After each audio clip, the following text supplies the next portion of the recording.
बचा लीजिए, सरकार मेरी हत्या करवाना चाहती है, बचा लीजिए हुजूर।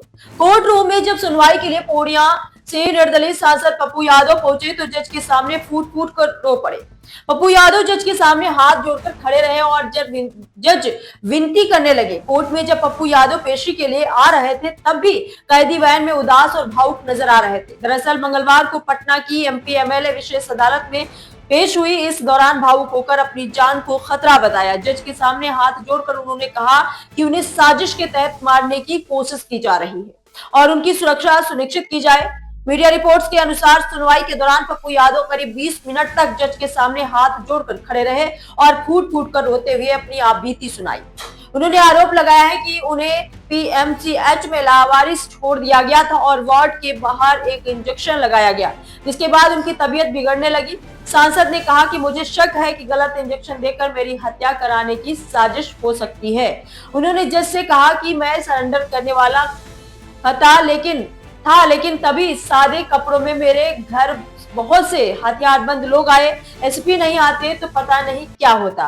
पप्पू यादव को बेऊर जिले में पुलिस कैदी वैन में बैठाकर दोपहर करीब 12:30 पर कोर्ट लाई।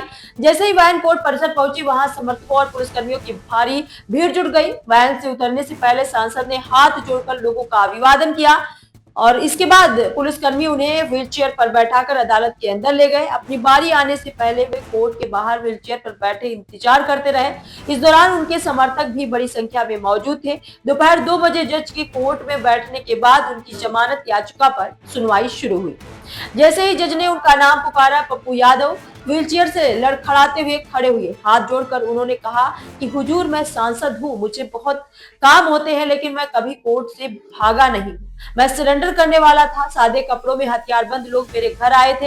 एसपी नहीं आते तो पता नहीं क्या हो जाता। उन्होंने आगे कहा कि उनके साथ दुर्व्यवहार किया गया और उन्होंने पीएमसीएच में असहाय स्थिति में छोड़ दिया गया। इस दौरान उनके हाथ में जेल में लिखा 3 से 4 पन्नों का एक आवेदन भी था, जिसे कोर्ट के कर्मचारियों ने लेकर जज के सामने पेश किया। पप्पू यादव को 31 साल पुराने एक मामले में अदालत से जमानत मिल गई है। हालांकि बुद्धा कॉलोनी और कोतवाली थाने में दर्ज 2 अन्य मामलों में जमानत नहीं मिलने के कारण वे फिलहाल जेल में ही रहेंगे। इन दोनों मामलों पर सुनवाई होनी है। सुनवाई के दौरान सरकारी वकील ने जमानत का विरोध करते हुए कहा है कि सांसद लंबे समय से फरार थे और बार बार बुलाने के बावजूद कोर्ट में पेश नहीं हुए। वहीं बचाव पक्ष के वकील ने दलील दी है कि मामले में सूचना सही तरीके से नहीं दी गई और पप्पू यादव हर तारीख पर आने को तैयार हैं। दोनों पक्षों की दलीलें सुनने के बाद अदालत ने पुराने मामले में उन्हें जमानत दे दी। बुद्धा कॉलोनी केस मामले में पप्पू यादव को पुलिस ने रिमांड पर लिया है। दरअसल 6 फरवरी की रात पुलिस जब पप्पू यादव को गिरफ्तार करने पहुंची थी तब उनके समर्थकों ने विरोध किया था।